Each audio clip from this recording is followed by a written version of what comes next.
darles el tiempo suficiente. Vamos entonces con Denise Tron, abogada e integrante de Justicia Justa y coautora del trabajo publicado por Impunidad Cero, que se llama esta investigación Operación Desabasto. Así se detonó la escasez de medicamentos en México.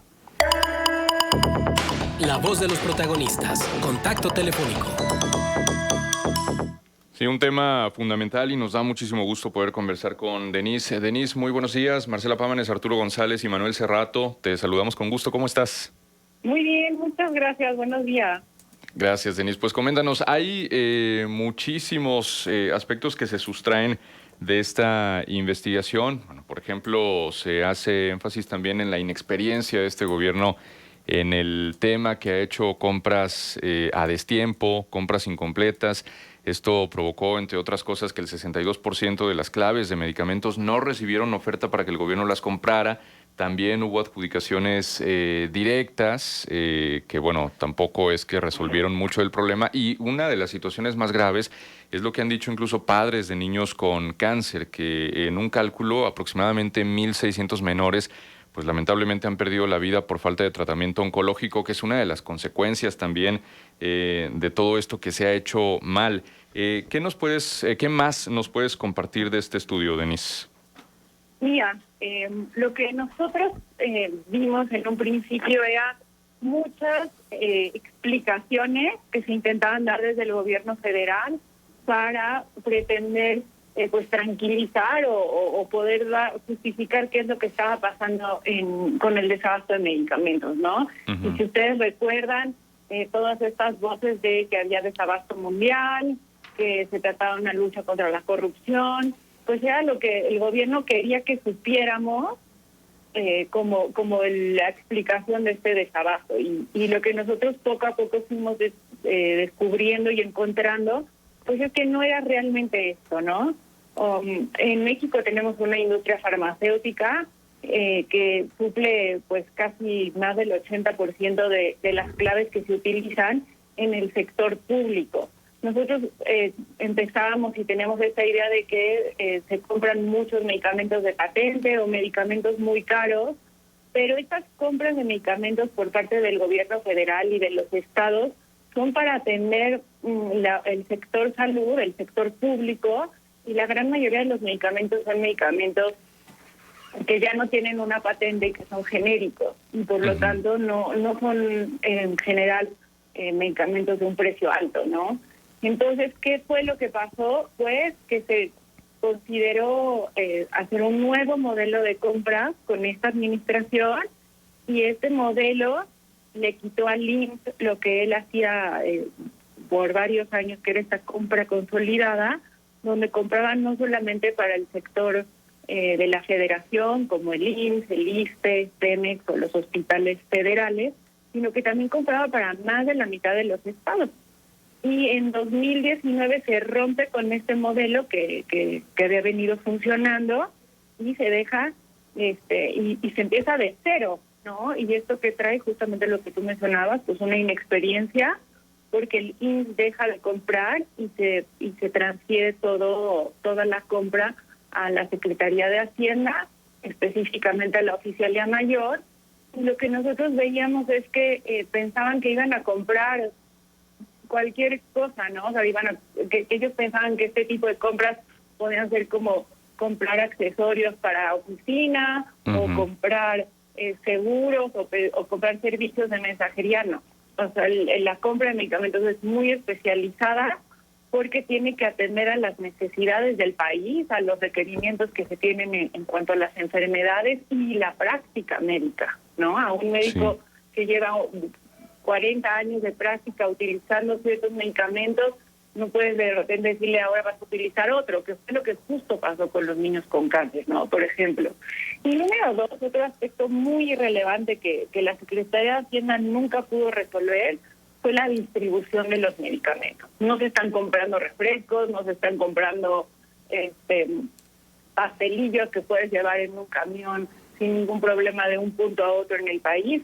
Los medicamentos requieren de condiciones específicas de almacenaje, algunos de refrigeración, pero también otros requieren de estar en un punto, de punto a punto, de acuerdo a las necesidades de los pacientes, ¿no? No se está comercializando un producto comestible, sino que estás atendiendo la salud de los pacientes, y esto fue lo que nunca se puso en el centro o como la prioridad en estas compras que hizo el gobierno federal. Uh-huh. Ahora también, Denise, plantean que a inicios de 2019 pues no había ningún problema de desabasto porque ya se habían hecho las compras por parte del IMSS en 2018, y después esto se agrava porque el presidente Andrés Manuel López Obrador pues veta a las principales distribuidoras de medicamentos en el país. Hablamos de Grufesa, hablamos de Dimesa, hablamos de Maipo, sin un diagnóstico previo, como pasó por ejemplo con los 109 fondos y fideicomisos, como puede ocurrir ahora con algunos organismos autónomos, bajo el argumento de que podría haber corrupción y tráfico de influencias. Entonces, esta situación agrava, pero aquí lo preocupante es que otra vez se toman decisiones, o se tomó esa decisión, también sin una revisión puntual de cómo estaban las cosas y cómo estaban los mecanismos. Hay mucha gente en ese momento que ofrece sus testimonios con respecto a que no encuentra medicinas, y ha destacado una frase que es la verdad muy lapidaria, y dicen, pues ahora con este gobierno que dice combatir la corrupción, es cuando empezaron a faltar medicamentos. Antes yo no batallaba. Es algo muy frecuente de escuchar en los testimonios de la gente, Denise. Sí, lo escuchamos, y nosotros estamos viendo de cerca en Justicia Justa, que es la agrupación en donde yo colaboro, uh-huh, porque estamos apoyando a los médicos oncólogos pediatras. Es una agrupación que tiene más de 300 médicos que atienden a niños con cáncer en todo el país, porque, por ejemplo, ellos fueron uno de quienes fueron llamados como los culpables, ¿no? En una conferencia mañanera, por ejemplo, se les culpó a los médicos del desabasto, ¿no? Sí. Entonces, ellos nos decían, antes no teníamos este problema del desabasto, también son, por ejemplo, medicamentos que no son caros, ¿no?, para atender a los niños con cáncer, y al día de hoy no tenemos. Pero no solamente es en este sector, como bien lo dices. Los antirretrovirales fue un problema gravísimo, ¿no? Pacientes de VIH en la Ciudad de México salieron a las calles a demandar que no tenían, el Seguro Social no tenía los medicamentos. Y no solamente eso, lo más grave es que ni siquiera en farmacias a veces es posible conseguir las medicinas para los tratamientos, porque justo tú lo comentabas, ¿no? A principios de 2019, el presidente vetó a 3 farmacéuticas, las más importantes farmacéuticas nacionales, y se les impidió seguir produciendo medicamentos. Esto es una decisión pues que afectó directamente en la salud y la vida de muchas personas, ¿no? Uh-huh. Entendemos que este argumento de que se va a luchar contra la corrupción es muy válido, y realmente todos los mexicanos lo queremos, pero al día de hoy, casi 2 años después de este veto presidencial, no encontramos pruebas de que hubiera corrupción en estas empresas. De hecho, estas empresas se ampararon contra ese veto presidencial y ganaron esos amparos porque era un veto sin fundamento alguno. Y tampoco tenemos funcionarios públicos sancionados por esta supuesta corrupción que hablaba el presidente, ¿no? Uh-huh. Nosotros nunca en nuestra investigación juzgamos de si existe o no corrupción. Simplemente que todo este argumento y todas estas ideas que decía el presidente no tienen un fundamento legal alguno, ni siquiera al día de hoy, ¿no? No se ha probado esta corrupción, pero lo que sí vemos es gente muriendo, niños muriendo, y un servicios de salud muy limitados, ¿no? Sí, exacto. Porque también apuntaban algo que señalaba la hoy titular del SAT, entonces oficial mayor de la Secretaría de Hacienda, Raquel Buenrostro, que decía que en la administración pasada el 80% de las compras se hicieron sin licitación pública, y luego el argumento es que esto en automático significa corrupción o favoritismos, cuando también el propio gobierno federal pues ha utilizado ese esquema de adjudicaciones directas o de no hacer licitaciones públicas para muchos de sus proyectos. Ahora, ¿todo esto se puede revertir, Denise, o se puede empezar a enderezar?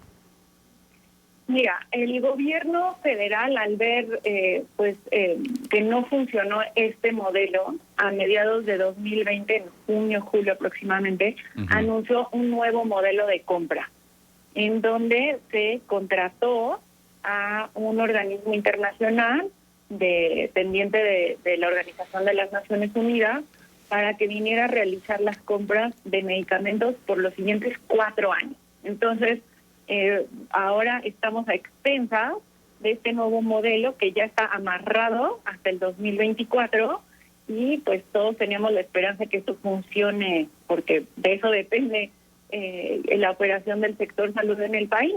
Lo que vemos al día de hoy es, este primer proceso de compras que está haciendo la UNOPS, que es el acrónimo de este organismo, ya tiene retrasos. Estamos ahorita a mediados de febrero y no se han comprado los medicamentos para 2021.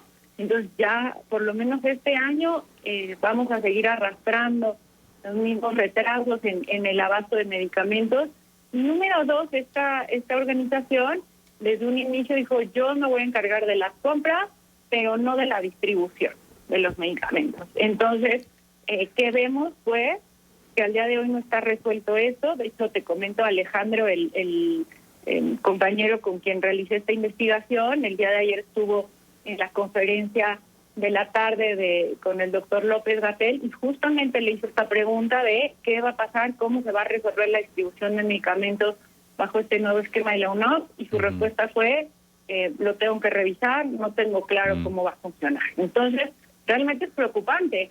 Fue preocupante lo que pasó en 2019 y 2020, pero ahí no se quedan las cosas. Todavía tenemos este gobierno por resolver un tema muy, muy, muy relevante y del que depende la salud y la vida de los mexicanos. Exactamente. Pues, Denise, invitar a la gente a consultar la investigación Operación Desabasto, así se detonó la escasez de medicamento, disponible en impunidad0.org, y te agradecemos muchísimo el haber estado con nosotros. Muchas gracias a ustedes y estamos a sus órdenes.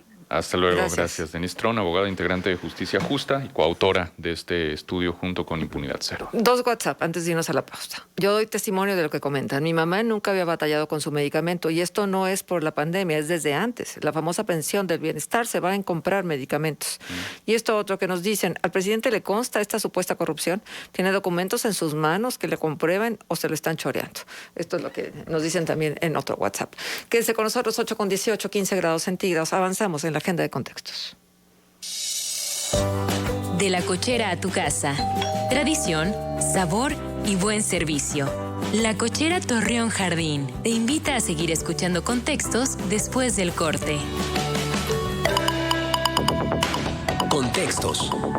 El programa líder en la radio hablada en La Laguna.